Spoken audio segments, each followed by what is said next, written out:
just be more relaxed when you're hitting your shots. Just hold a looser grip, maybe a 3 out of 10. Think about being relaxed, and then when you play, it's going to be more effortless and you'll look like the pros.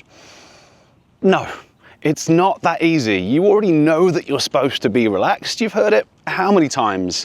The problem is it's really hard to do because there are a lot of things that you have to be able to do and a lot of things you have to do well if you want to be more relaxed while you're hitting the ball. So what I'm going to do in this video is hopefully explain the kind of the fundamentals, the key things that you need to understand, and give you some stuff that you can work on to start to address the underlying problems so that then you can start to be more relaxed and get to where you want to be in terms of the style of strokes that you're hitting. So hopefully you find this video helpful. If you do, give me a thumbs up. If you haven't subscribed to my channel before, it's always a magical experience for me if you could do that.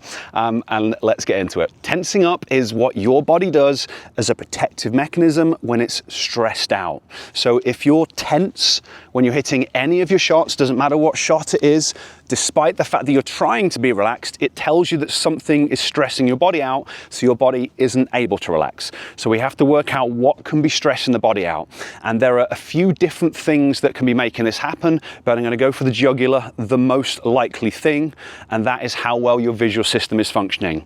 Tennis is really hard visually. We have to do loads of different things that we don't normally do in everyday life. You probably spent all day, every day since you were a little kid, looking at stuff that's up close to you and doing things that are up close to you. In tennis, we have to read balls that are flying at us from 78 feet while we're doing these different things.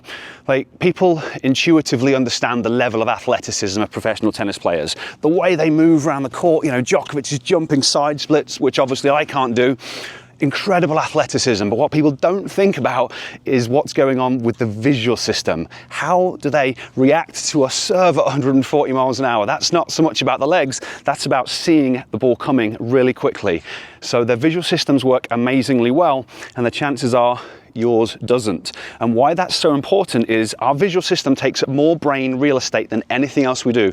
There's literally more different parts of the brain that process visual information. They say it's about kind of 70 to 90% of the information that we're dealing with at any one time is visual information. So when you're playing tennis, that's crazy hard information to deal with, and that just makes people's brains work really hard, and because they can't read the flight of the ball, that is stressful.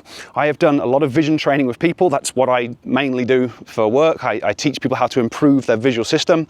But when you're getting them doing basic eye exercises, just standing there looking from side to side, a basic exercise like that, most people hold their breath and tense up. So do you think when you're playing tennis, people are going to be tense? Yes, they are. So you want to train it and you want to work on it. And that's why I've created a free Tennis Vision Starter program to help you with that. I'll place a link to it down in the description. Just download it, start working on it, or you can go to tennishacker.net/vision. Again, download it, start working on it. It's training, it takes a bit of time, but it will begin to help, because that's the first thing.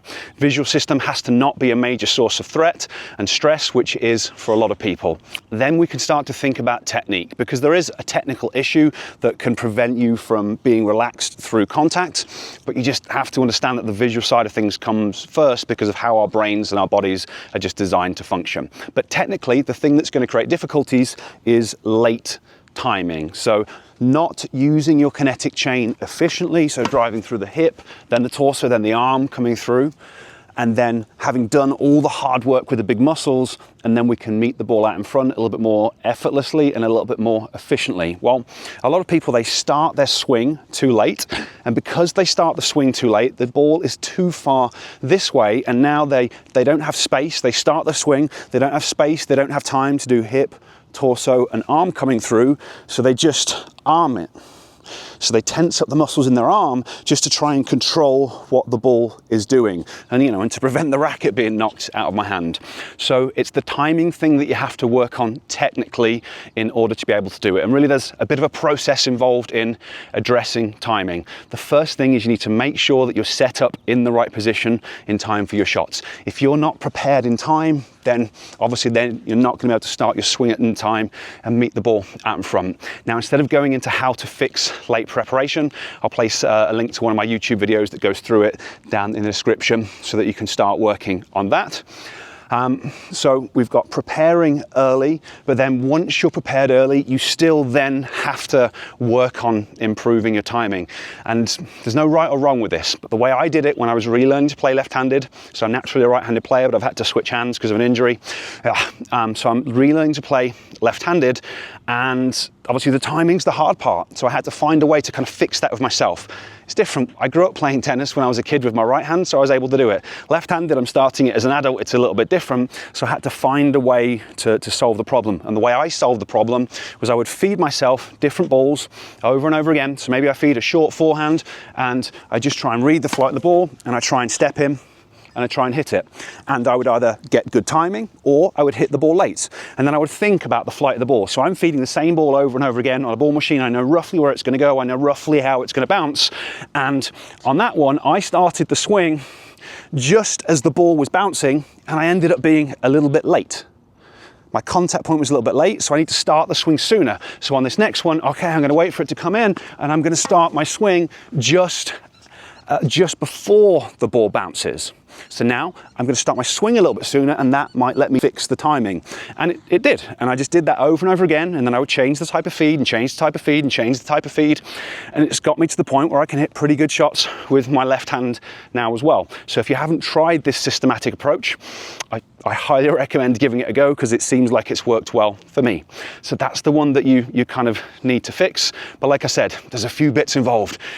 If you're preparing late, you've got to get that first. You've got to set up in the right position because that can create problems.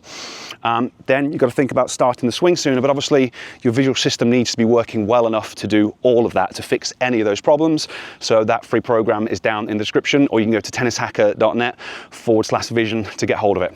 Okay, hopefully everything that I've explained in this video makes sense. It's not quite as easy as just, staying relaxed and it'll work that way. There is stuff that has to happen first, and the ones that I've explained here are kind of the main culprits. So start working on them, see how you get on, leave me a comment down below, and I'll catch you next time.